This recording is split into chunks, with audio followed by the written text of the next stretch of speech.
Chapter 5 the convergence. अब सुनो, ये है असली ट्विस्ट। हमारे चार हीरोज लीला, सैम, मिया और राम सबने अपने अपने तरीके से डाइस ऑफ डेस्टिनी का सामना किया था। और ये कोई आम डाइस नहीं थी। ये थी डाइस ऑफ डेस्टिनी, जो इनकी जिंदगी को शेप दी रही थी, उनकी डिसीजंस को गाइड कर रही थी और उन्हें एक बेड पर्पस की तरफ ले जा रही थी। पर अब कुछ अजीब हो रहा था। इनकी अलग अलग रियलिटीज एक दूसरे से जुड़ना शुरू हो गई थी।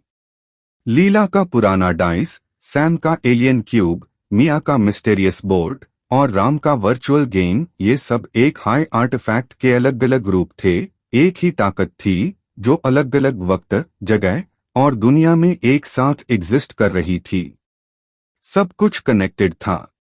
और फिर एक कॉस्मिक कॉन्वर्जेंस में ये चारों एक दूसरे के सामने आ गए, एक अजीब और एंडलेस वॉइड में। ना कोई जमीन, ना कोई आसमां, बस अंधेरा था हर तरफ। एक टाइमलेस जगह जहां कुछ भी नहीं था, बस ये चार लोग। लीला अपने डाइस को टाइटली पकड़ के दूसरे सबको देखती है, थोड़ा शक के साथ। तुम लोग कौन हो, वो पूछती है। उसकी आवाज में अथॉरिटी और कंफ्यूजन दोनों है। सैम अपने न्यूरल इम्प्लांट के साथ सबको स्कैन करते हुए थोड़ा आईब्रो रेज करता है।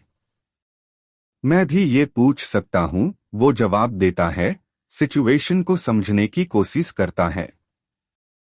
उसका इम्प्लांट फ्लिकर करता है, सबको एनालाइज करता है, लेकिन ये सब कुछ समझ में नहीं आ रहा। कुछ भी ये नहीं समझ आता। मिया एक तरफ खादी अपने आप में कुछ मरमर करती है। ये जरूर कोई इल्यूजन होगा, वो कह देती है, लेकिन उससे लगता है कि ये सब कुछ असली लग रहा है। अपनी डिटेक्टिव बैज को पकड़ के वो अपने रियलिटी का याद दिलाने की कोशिश करती है।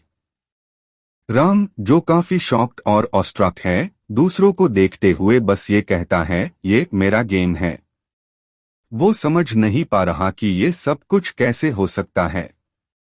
उसने सोचा था कि वो इस गेम को क्रिएट कर रहा था, लेकिन अब ये क्लियर हो गया कि वो सिर्फ एक प्लेयर है जो किसी और गेम का हिस्सा है। और फिर तभी एक गूंजती हुई आवाज उस वॉइड में गूंजती है, जो कहीं से भी और हर जगह से आती है। डाइस ऑफ डेस्टिनी ने अपने प्लेयर्स को चुना है। खेल सदा के लिए है और उसकी तकदीर सब कुछ है। समझदारी से खेलो। और बस जैसे ही वो आवाज गई, डाइस सेंटर में दिखाई देते हैं, अब पहले से भी ज्यादा चमक रहे हैं। वो चारों अपने बेचैन चेहरे के साथ एक दूसरे को देखते हैं। एक बात तो सबको समझ में आ गई थी, उनकी डिसीजंस सिर्फ उनकी जिंदगी को नहीं, बल्कि कई दुनियाओं की तकदीर को भी बदल देंगे। The convergence, chapter 5 the eternal game.